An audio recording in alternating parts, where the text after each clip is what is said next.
এই লোকমান হাকিম তিনি তার সন্তানকে 10টা উপদেশ দিয়েছিলেন। কয়টা? এই 10টা উপদেশ আল্লাহর কাছে তার উম্মতে মুহাম্মাদের জন্য এত বেশি অ্যাকসেপ্টেড হয়েছে, এত বেশি গ্রান্টেড হয়েছে, এত বেশি মাকবুল হয়েছে, যেই 10টা উপদেশ আল্লাহ রাব্বুল আলামিন সরাসরি তার নবী মুহাম্মদ সাল্লাল্লাহু আলাইহি ওয়াসাল্লামের উম্মতের জন্য কোরআনের মধ্যে ডেডিকেট করেছেন। সুবহানাল্লাহ। তা আসুন আমরা একটা একটা করে কয়েকটা উপদেশ জানার চেষ্টা করি। কি বলেন? এখানে অনেকে আছেন যাদের সন্তানাদি আছে আছে না? আছেন না? যাদের সন্তানাদি আছে আপনারা ভালো করে খেয়াল করবেন।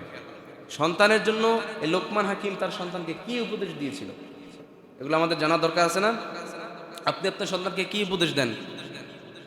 ঠিকভাবে চলো, ঠিকভাবেই করো, উল্টাপাল্টা কিছু করেন, এই তো। আর কি দেন? যারা নামাজি তারা তার সন্তানকে নামাজের আদেশ দেয়। আর কি দেয়? আসুন লোকমান হাকিম তার সন্তানকে কি কি উপদেশ দিয়েছেন জানার দরকার আছে না? 1 নাম্বার উপদেশ, লোকমান হাকিম তার সন্তানকে বলল, বাবা লা তুশরিক বিল্লাহ, আল্লাহর সঙ্গে কাউকে শরীক করবা না। Don't equalise with your Lord, with Allah, with god. আল্লাহর সাথে কাউকে শরীক করা যাবে? যাবে না। ফার্স্ট নসিহত তার সন্তানকে, তার প্রথম নসিহত হচ্ছে কি? আল্লাহর সাথে কাউকে শরীক করো না। এখন বুকে হাত দিয়ে বলতে পারবেন আপনি আপনার সন্তানকে কোনোদিন কি বলছেন, বাপ আল্লাহর সাথে কাউকে শরীক করবা না? তোমার যদি কাইটা টুকরা টুকরাও করে ফেলানো হয়, never equalise with your Lord, আল্লাহর সাথে কখনোই শরীক করবা না, বলছেন কেউ? বলেন নাই। তাইলে আমাদের এখানে ঘাটতি আছে না নাই? সন্তানকে আজকে যে নসিহত করবেন, যাদের সন্তান আছে, যাদের নাতি আছে, যাদের নাতির ঘরের পুতি আছে, সবাইকে আজকে যে নসিহত করবেন, কি করবেন? কখনোই আল্লাহর সাথে কাউকে শরীক করা যাবে? শরীক করা যাবে না। শিরক কি? শিরকের ব্যাপারে পেছনে আলোচনা হয়েছিল, যেহেতু সময় কম আমি শর্ট করছি। শিরক হচ্ছে আল্লাহর সাথে কাউকে শরীক করা। কিছু কিছু আছে শিরকে আসগর, কিছু কিছু আছে শিরকে আকবার। যেগুলো বড় শিরক ওগুলাকে বলা হয় শিরকে আকবার।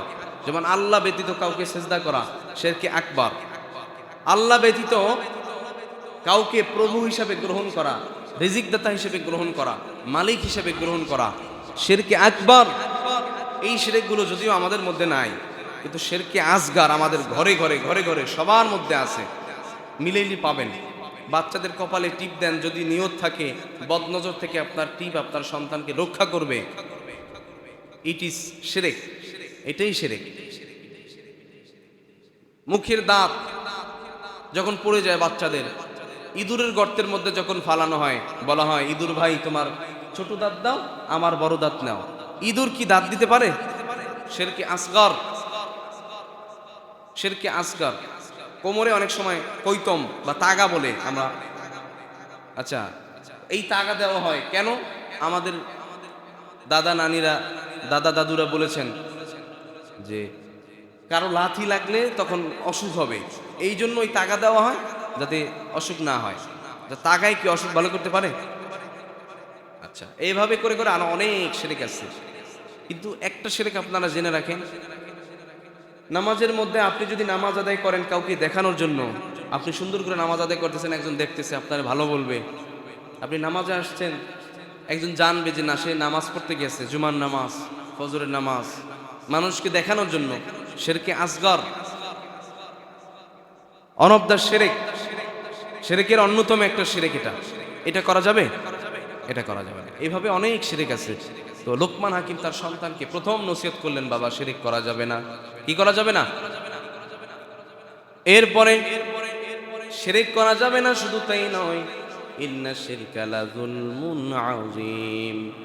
সন্তান জেনে রাখো, তুমি যদি আল্লাহর সঙ্গে শিরক করে বসো, জেনে রাখো এই শিরক হচ্ছে আল্লাহর সাথে সবথেকে বড় জুলুম। পৃথিবীতে মানুষ মানুষের উপর জুলুম করে, করে না? একজন মানুষকে জীবন্ত মেরে ফেলা হয়, জীবন্ত মানুষকে সাগরের মধ্যে নিয়ে মাথার মধ্যে গুলি করে সাগরের মধ্যে ফালায় দেওয়া হয়, আছে না নাই? একজন মানুষকে, নির্দোষ ব্যক্তিকে ধরে নিয়ে পরিবারের থেকে আলাদা করে অনেক মাস পর্যন্ত, অনেক বছর পর্যন্ত নিরিবিলি একটা ঘরের মধ্যে আটকে রাখা হয়, আছে না নাই? অভাব নাই। এভাবে করে শত শত হাজার হাজার উপমা দেওয়া যাবে জুলুমের, কিন্তু সব জুলুমের জুলুম হচ্ছে শিরক। সব জুলুমের থেকেও the biggest equalisation, the biggest torture is equalisation. সব থেকে বড় জুলুম কি? আল্লাহর সাথে কাউকে শিরক করা। কোন মানুষ যদি শিরক করে, আল্লাহ বলছেন ইন্নাল্লাহা লা ইয়াগফিরু আন ইউশরাকা বিহি ওয়া ইয়াগফিরু মা দুনা যালিকা লিমান ইয়াশা ওয়া মান ইউশরিক বিল্লাহি ফাকাদ যাল্লা দালালাম বাঈদা। আল্লাহ বলছে, বান্দা হাজারো পাপ নিয়ে কিয়ামতের ময়দানে আমি আল্লাহর সামনে হাজির হয়ে গেলে আমি আল্লাহ মাফ করে দেব। তবে সাবধান, আমি আল্লাহ কখনোই তোমার শিরকের গুনাহ কোশ্চিনকালেও মাফ করব না। ঘোষণা কার? শয়তান যখন আল্লাহকে চ্যালেঞ্জ করেছিল, আল্লাহ আপনি আমাকে মারদুদ বানিয়েছেন, মালউন বানিয়েছেন, আপনি আমাকে জাহান্নামী বানিয়ে দিয়েছেন। আল্লাহ জেনে রাখেন, আমি আপনার এই বান্দাদেরকে রগের মধ্যে শিরায় শিরায় ঢুকিয়ে ঢুকিয়ে আমি আপনার বান্দাদেরকে ওয়াসওয়াসা দিয়ে জাহান্নামের মধ্যে নিয়ে যাব। আপনি আপনার বান্দাদেরকে জাহান্নাম থেকে বাঁচাতে পারবেন না। আল্লাহ বলছে, শয়তান শুনে রাখ, তুই আমাকে এই চ্যালেঞ্জ দেস, ঠিক আছে, আমি তোর চ্যালেঞ্জ গ্রহণ করলাম। আমার বান্দাকে আমি যখন দুনিয়াতে পাঠাবো, বান্দা অন্যায় করবে, অপরাধ করবে, অপরাধ করার পরে অনুতপ্ত হয়ে চোখের পানি ছেড়ে দিবে, নাকের ডগাবে, নিচে পড়ার আগে, নিচে নামার আগে আমি আমার বান্দাকে মাফ করে দেব। আল্লাহ এখানে ঘোষণা দিয়েছেন, আমি আমার বান্দা সবাইকে মাফ করে দিব। আবার আল্লাহ আমাদের নবীকে ঘোষণা দিয়ে আমাদেরকে জানিয়ে দিয়েছেন, নবী আপনি আপনার উম্মতকে জানিয়ে দেন, উম্মত যদি শিরকের গুনাহ ব্যতীত অন্য কোনো গুনাহ করে আর তওবা করে, আমি আল্লাহর গফফার নামের উসিলায়, আমি আল্লাহ গফুরের উসিলায় তার সমস্ত গুনাহগুলো আমি আল্লাহর সাথে সাথেই মাফ করে দেব। কিন্তু আপনার উম্মত যদি ভুল ক্রমে শিরক করে বসে, সাবধান করে দিয়েন, আপনার উম্মতকে আমি মাফ করব না। আল্লাহ নিজে ঘোষণা দিয়েছেন, নাউযুবিল্লাহ। তার মানে আমাদের শিরক থেকে মুক্ত থাকতে হবে। যা করেন করেন, শিরক থেকে মুক্তি থাকেন। পারবেন না ইনশাআল্লাহ? প্রথম নাম্বার নসিহত হচ্ছে, আপনি আপনার সন্তানকে শিরক করতে নিষেধ করবেন। এই লোকমান আলাইহিস সালাম তার সন্তানকে শিরক করতে নিষেধ করার কারণে আল্লাহর কাছে এত বেশি প্রিয় হয়েছেন, তার নামে আল্লাহ কোরআনের মধ্যে একটা সূরা দিয়েছেন, পড়েন সুবহানাল্লাহ। আর তার সন্তানকে যতগুলো নসিহত করেছেন, সবগুলো নসিহত আল্লাহ রাব্বুল আলামিন কোরআনের মধ্যে দিয়েছেন, পড়েন সুবহানাল্লাহ। এরপরে লোকমান হাকিম তার সন্তানকে আরেকটা উপদেশ দিলেন, দ্বিতীয় নাম্বার উপদেশ, ও সন্তান, ইয়া বুনাইয়া। আল্লাহ ওই বান্দা তার সন্তানকে বললেন, সন্তান শুনে রাখো, তুমি যাই করো না কেন, যাই কিছু করো, যাই কিছু ঘটাও, সব কিছু দুনিয়ার কেউ যদি না জানে, একমাত্র জানেন একজন, তিনি কে? সাবধান, ইন্নাহা ইন তাকু মিসকালা হাববাতিন মিন খারদালিন ফাতাকুন ফি সখরাতিন আও ফিস সামাওয়াতি আও ফিল আরদ ইয়াতি বিহা আল্লাহ ইন্নাল্লাহা লাতীফুন খাবীর।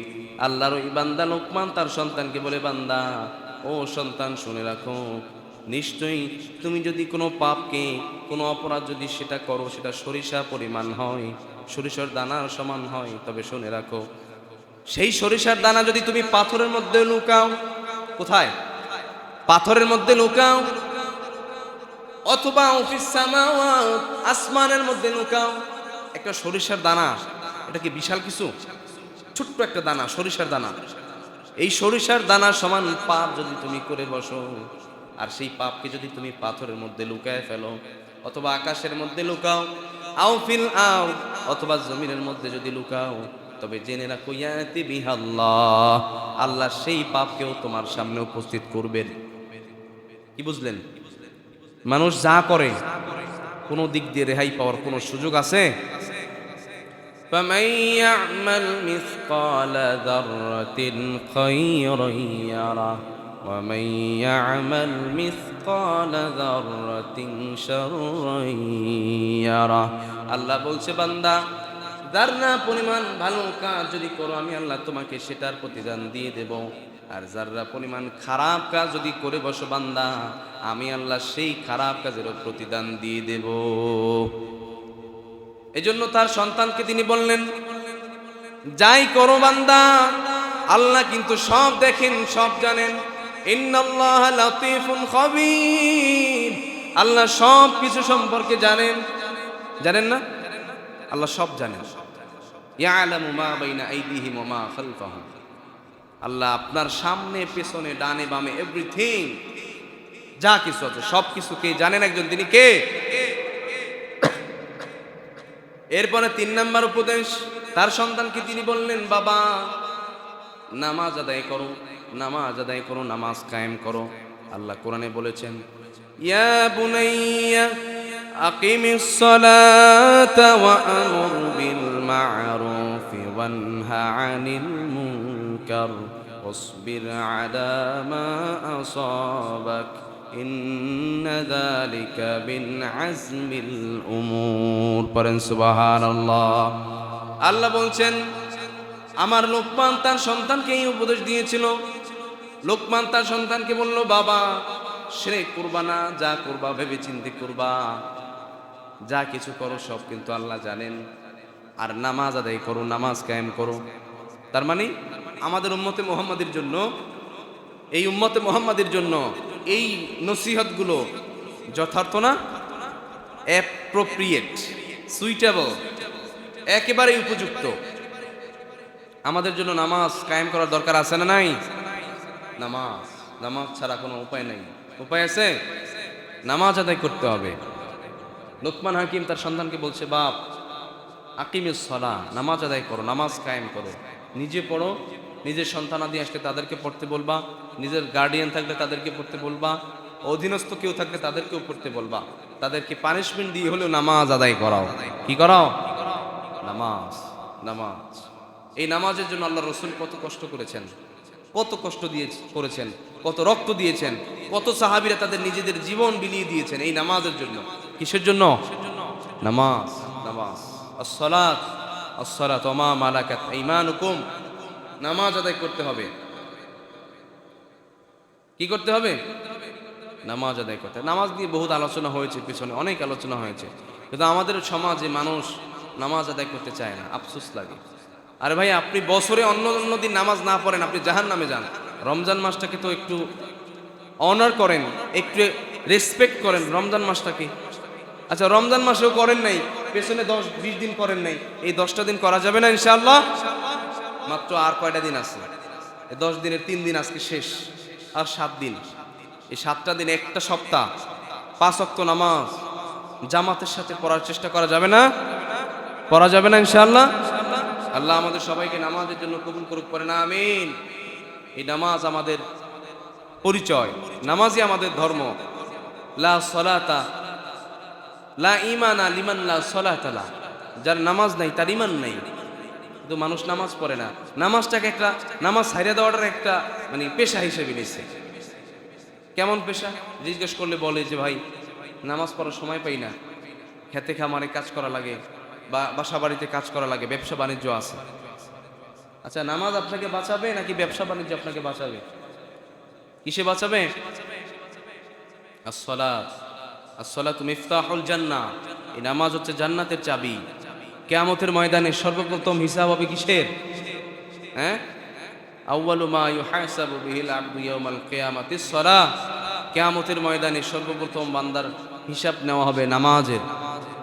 আল্লাহ যখন জিজ্ঞেস করবে বান্দা নামাজ আদায় করেছো, বান্দা জবাব দিতে পারবে না। আল্লাহ বলবে সেজদা দাও, সে সেজদা দিতে পারবে না, তার ক্যাপাসিটি হবে না, সে অ্যাভেলেবেল হবে না, অ্যাভেল হবে না, সক্ষম হবে না নামাজের সেজদা দেওয়ার জন্য, ধরা খেয়ে যাবে। কবরের প্রশ্নের জবাব দিতে পারবে না। পারবে? মৃত্যুর সময় এমন কষ্ট আল্লাহ তাকে দিবেন। একটা ছাগল জীবিত অবস্থায় জবাই করে তার শরীর থেকে, জীবিত অবস্থায় জবাই করা লাগবে না, জীবিত অবস্থায় শরীর থেকে চামড়াগুলো টাইনে ফেলে ফেলবেন, কেমন লাগবে? মাঝে মধ্যে অনেকের নখের এইখান দিয়ে চামড়া ওঠে না, ওঠে না, বোঝা যায় কেমন লাগে। প্রচন্ড জলে, আর সারা শরীর থেকে চামড়াগুলো যদি খুলে ফেলা হয় কেমন লাগবে? একজন বেনামাজিকে আল্লাহ রাব্বুল আলামিন মৃত্যুর সময় এই পরিমাণ শাস্তি দিয়ে তাকে দুনিয়া থেকে বিদায় করেন, এবং জাহান্নামের ফেরেশতারা এসে তাকে দূর দূর করে একেবারে বাইন্দা নিয়ে যায় উপরে। আহা, এই নামাজ না পড়লে হবে না। সবাই রাজি আছেন তো আজকে থেকে 5 ওয়াক্ত নামাজ আজকে এই জুমার সময় নিয়ত করেন, আসরের নামাজ থেকে এখানে একটা মানুষও 1 ওয়াক্ত নামাজ এই রমজান মাসে আমরা কাজা করব না। পারবেন না ইনশাআল্লাহ? আল্লাহ আমাদেরকে কবুল করুক, পারে না আমিন। নামাজ, আচ্ছা, এরপরে তার সন্তানকে তিনি আরেকটা উপদেশ দিলেন, ওয়া'মুর বিল মা'রুফ ওয়ানহা আনিল মুনকার, সৎ কাজে আদেশ দাও, অসৎ কাজ থেকে বিরত থাকো, মানুষকে নিষেধ করো। আল্লাহ রাসূল হাদিসে বলছেন, তোমাদের মধ্য থেকে যদি কেউ মান রাআ মিনকুম মুনকারান, তোমাদের মধ্য থেকে যদি কেউ কোনো খারাপ কাজ দেখে, অশ্লীল কাজ, ফালিয়ুগাইয়িরুহু বিয়াদিহি, সেজন্য সেটা তার হাত দ্বারা প্রতিহত করে। এখন বলেন, হাত দ্বারা প্রতিহত করার শক্তি কি আমার আছে?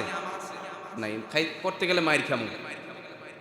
আপনাদের মতো সাধারণ যারা মানুষ আছেন তাদের আছে? সব জায়গায় নেই। আছে কাদের? প্রশাসনের আছে, কাদের?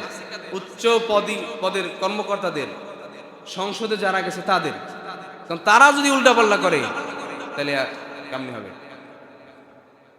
সংসদের মতো পবিত্র জায়গায় যদি মানুষ উল্টাপাল্টা করে তাহলে এই সমাজকে বিনির্মাণ করবে কারা? এজন্য যাদের ক্ষমতা আছে তারাই করেন, আমরা কেমনে করব? আমাদের জন্য আল্লাহ রাসূল বলছেন, ফাইল্লাম ইয়াস্তাতি ফাবিলিসানিহি, যদি তোমার হাত দ্বারা তুমি করতে গেলে তুমি আঘাতপ্রাপ্ত হও, তোমার যদি রিস্ক থাকে, তবে দরকার নেই, তুমি মুখ দিয়ে একটু নসিহত করে দাও, মুখ দিয়ে একটু প্রতিবাদ করো। ফাইল্লাম ইয়াস্তাতি, যদি এটাও সম্ভব না হয়, মুখ দিয়ে করতে গেলেও মাইর খাওয়া লাগবে, তাহলে দরকার নাই, তবে কলবিহি, তাহলে তুমি তোমার অন্তর দ্বারা সেটাকে ঘৃণা করো। তবে জেনে রাখো, ওয়াযালিকা আযআফুল ঈমান, অন্তর দিয়ে যদি এই খারাপ কাজকে আপনি ঘৃণা করেন, আপনার ঈমান একেবারে নিম্ন স্তরে। কারণ ঈমানের শক্তি যাদের আছে, সে একা হলেও 10 জনের মোকাবেলা করার শক্তি রাখে না?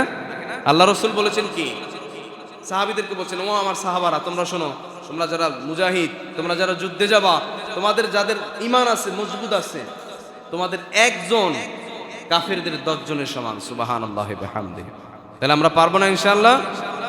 সৎ কাজের আদেশ দেব, অসৎ কাজ দেখলেই সেখানে আমরা প্রতিবাদ করব। কি বলেন? পারবো ইনশাআল্লাহ। 5 নাম্বার নসিহত বলে আমি আলোচনা শেষ করছি, যেহেতু সময় শেষ। 5 নাম্বার হচ্ছে বিপদে ধৈর্য ধরা। কি করা? বিপদে ধৈর্য ধরা। ওয়াসবির আলা মা আসাবাক, যদি বিপদ আসে তবে সেই বিপদে ধৈর্য ধরো। ধৈর্য ধরার কি প্রতিদান?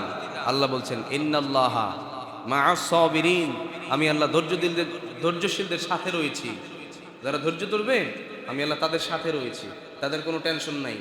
ইন্নামা ইউওয়াফাস সাবিরুনা আজরাহুম বিগাইরি হিসাব, যারা ধৈর্যশীল হবে তাদের প্রতিদান আমি আল্লাহ রাব্বুল আলামিন বিগাইরি হিসাব দেব, কোনো হিসাব ছাড়া, কোনো কাউন্ট ছাড়া, একেবারে আনকাউন্ট তাদেরকে আমি আল্লাহ তাদেরকে প্রতিদান দেব। তাহলে আমাদের এই 5টা নসিহত নিজেদের মধ্যে আগে আমল করব, পাশাপাশি সন্তানদেরকে বলার দরকার আছে না নাই? লাস্ট 5টা পয়েন্ট কি? নাম্বার 1, শিরক করা যাবে না। সন্তানকে আজকে গিয়ে বলবেন শিরক করবা না, যা করো মাইরে ফেলো, খাইটা ফেলো, শিরক করবা না। 2 নম্বরে কি? যাই করবা আল্লাহকে মাথায় নিয়ে করবা। কি করবা? গোপনে করো, প্রকাশ্যে করো, যা করবা দেখে একজন, তিনি কে?